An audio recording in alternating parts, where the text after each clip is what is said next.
Welcome to another beautiful day in Melbourne, Australia. It is great weather, as you can tell. Perfect weather to look at an electric convertible, MG's new Cyberster.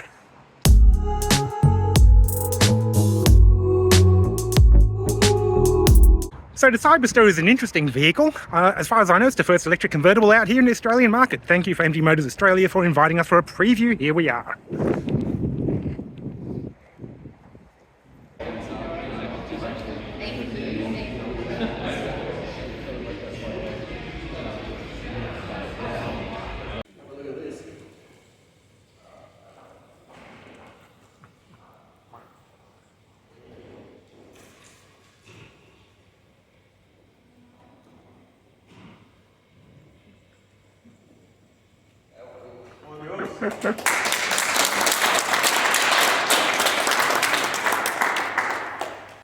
Well, that was the unveiling or the preview of the MG Cyberster. What a stunning car. When the covers come off, you can see what color it is. It's like a triple layer red metallic pearl. I believe there's actually going to be 5 colors on offer. You've got your standard black and white.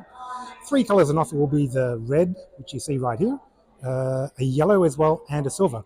I reckon this is going to look absolutely stunning in yellow, but let's have a little bit of a walk around first.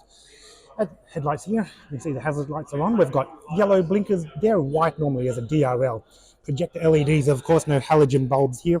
We've got quite a deep front splitter. This is actually shared very similarly with the MG4 side vents here. They actually go all the way through. So these are functional vents, not purely decorative. Massive long bonnet. Seems like half the car is just bonnet. I'll put in a clip here of the bonnet being up. There's not really any storage there. Maybe you could put a newspaper in there if it's a very thin read. The wheels, big alloy wheels. There are no aero covers here like you might see on an MG4 or another EV. These are staggered 20-inch wheels. The front wheels are actually 245/40, size 20. And the rear wheels, I believe, are 275. What else do you see here? Actual proper brakes. So we've got MG branding co-branded with Brembo. Plenty big brakes for a plenty fast car. How fast is this car? Pretty fast, 3.2 seconds, 0 to 100, I believe is what was quoted. And 4-wheel drive. So you've got a front electric motor, you've got a rear electric motor too. Getting back to the rear tires here, again, staggered wheels, 275, 35 R20. We don't have Brembo brakes at the back. They look like standard 2-piston calipers, but good looking alloy wheel too. Sort of like a diamond cut black with silver highlights around there. The convertible roof is down at the moment, but as you can see, it's actually a fabric roof. Probably a good idea on an electric car. It's actually a lot lighter than a folding metal roof and maybe a little bit more simple to use, less things to break. We'll get inside the car in a moment, but when you have a look at the back of the car, check out the full width light bar that we've got here. Very similar again to the S-Spec MG4. I like how the indicators actually indicate in the direction that you're going. Hazard lights on, of course. With the exhaust, well, it's not here. There is no exhaust. It's an electric car. Nice black, gloss black rear diffuser. Quite low to the ground. Enough clearance though, but you're not going to be going off-roading in this. This is a convertible. This is not a family car. Let's see if we can get inside now. These are door handles like I've never seen before. I think I was too close to it. Let's try that again. Opens all the way up. So yeah, there would be a safety sensor in here that actually prevents the car being damaged if you're in a very low garage, let's say. How's the boot space or the back seat space? Not very big. You're not going to fit much in the back there. Who really cares? It's a 2-seater. I'll be quite happy to drive this by myself, I think. Let's have a look on the inside here. The seats are I believe this is an artificial sort of leather fabric. This is almost like, I'm not going to say cotton. I'm going to have to look up what that is. Feels good enough. I do worry about it potentially getting a bit dirty being in this color, but anyway, the color combination is quite nice. A light white with a gray as well. Let's get inside the car here. Cabin here is pretty special. We've got a really nice leather trimmed wheel, plenty of buttons on there, which we're going to go in a moment. And as you can see, there's a triple screen. Let's start with the steering wheel here. Airbag, as you'd expect. There are actually pedals here. That one says cruise and that one says mode. So not for shifting gears as you would in a traditional ICE car, for shifting or changing your drive mode, I would expect. I believe that one here is to adjust your stereo. Answering calls, hands-free, speech recognition, etc. We've got here, I'm going to have a guess, I'm going to say that's for drive mode settings, and that probably makes you go faster. Faster than the 3.2 seconds that you're already given? I don't know. Center console here, armrest, storage bin, 2 cup holders, a spot for you to maybe put your mobile phone. I'm guessing that is for opening and closing each door, and that is for moving the roof. A digital climate control system, pretty cool actually. I kind of worry about reaching down to touch a tiny button like that when you're driving, but there you go. This is your shifter. So unlike the round dial that you might see on an MG ZSEV or the MG4, they are purely buttons to push. I think Lamborghini's got something like that. We've got some, what looks like to be haptic or touch sensitive buttons for your rear demister, your front demister, your fan up and down, your hazard lights, temperature control, on and off, 360-degree camera. Of the 3 screens that you have in front here, the left one, I did see before, it had nav on it. At the moment, it's currently on your radio settings there. The middle screen, well, that's your speed, of course. What else have we got? Your light indicator, your charge capacity. Currently, this car, which is a press preview car, says 53%, 287 kilometers remaining. If my maths are correct, that would say 100% is roughly 500 kilometers. And again, I don't put much stock into remaining range, but because that is actually determined by your driving habits, your most recent drives, etc. But 500k range is pretty good. I don't know what battery's in this car, but I'd imagine at least a 77 kilowatt hour battery like in the MG4 long range. If I know what the answer is, I might do my homework. I'm going to put it up here in the corner. Battery size, that'd be interesting. Also, charging speed will be nice to know. As we go to the right-hand side screen, some information about the car, energy consumption at the moment, vehicle to load like the MG4s do. You can power your house from this car, or at least a power board. Charging stats. Oh, it is actually a touchscreen, and that's not what I want to see. Let's see if I touch that. There we go. What did I say a moment ago? 100%.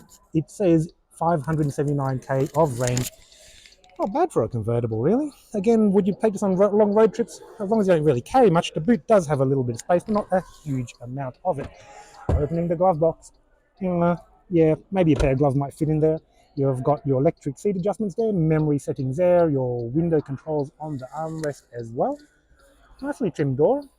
Again, leather-ish, fabric-ish. Maybe a tiny little compartment for, again, something for you to lose, your mobile phone there too.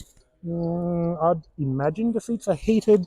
I don't see a button for it, but who knows. Looking at the door here, we've got one of the Bose speakers. I believe it's got 8 speakers in total. I don't know where to put them all. It's a reasonably large and a reasonably small car at the same time. What else have we got to say? I've mentioned it's got 4-wheel drive already. I mentioned it's got 2 motors. I mentioned it's got a whole lot of power and a whole lot of speed in it. We've also got a little camera there for your 360-degree parking camera. Yeah, beautiful looking car in the flesh. What doesn't come out in camera very well is actually the pearl in the paint. But yeah, if you see it in person, it's a really nice bright red. If you know the Mazda Soul Red, which is another fantastic red color, yeah, very similar to that too. What we have here is the, I'll call it the fuel door. We all know it's not a fuel door. It's where you charge the car. And it probably needs a button to open it rather than a push. Now, that kind of looks like an accident, but that is an ultrasonic sensor. Maybe for your blind spot sensor, I'd imagine. An odd spot to put it, dead in the middle of the door. Now, speaking of odd, let's whack the MG badge on the boot lid where you can only see it if you're directly above the car. Still, looks good. Cyberster logo on the rear boot lid. And here we are at the back again too. So, that's been my walk around of the MG4. That's been my walk around of the MG Cyberster. Thanks again to MG Motors for inviting me to a preview. It's been a really nice afternoon out and looking at a beautiful car. Looking at the dimensions of it, classic roadster lines, nice long hood. You sit dead set in the middle of the car, in between the wheels, short overhangs front and rear, quite low to the ground, impractical, expensive, bloody good looking. Yeah, that's what a convertible should be. Should I get one? I think my wife's going to kill me if I get yet another car. I might have to sacrifice a few to get one of these. But I'll tell you what, for what might be a unique car in the Australian market, an electric convertible, fast four-wheel drive, you could call it. Yeah, certainly worth having a look at. I wonder what the competitors to this car would be. What's in the sort of 120, 130-ish price bracket? Maybe a Porsche Boxster, which are rumoured to be going electric in the next year or so as well. I mean, the Macan's certainly going electric. Let's see, you got some Beamers as well, the 4 Series coupe convertible. Merc's got a couple of convertibles too. But again, there's nothing which is electric.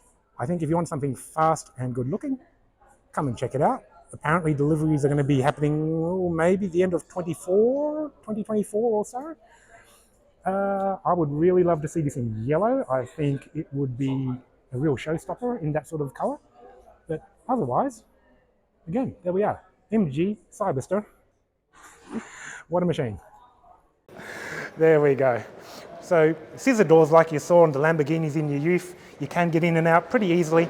And well, that's all I've got to say for the exterior. It's a stunning looking beast. It's very, very sexy. It's actually quite big. It's a lot longer than it looks in the photos, but this is what a large luxury convertible should be like. Anyway, I've been Tim from Bossie Garage. Thanks for watching. Please like, comment and subscribe, and I'll see you in the next video.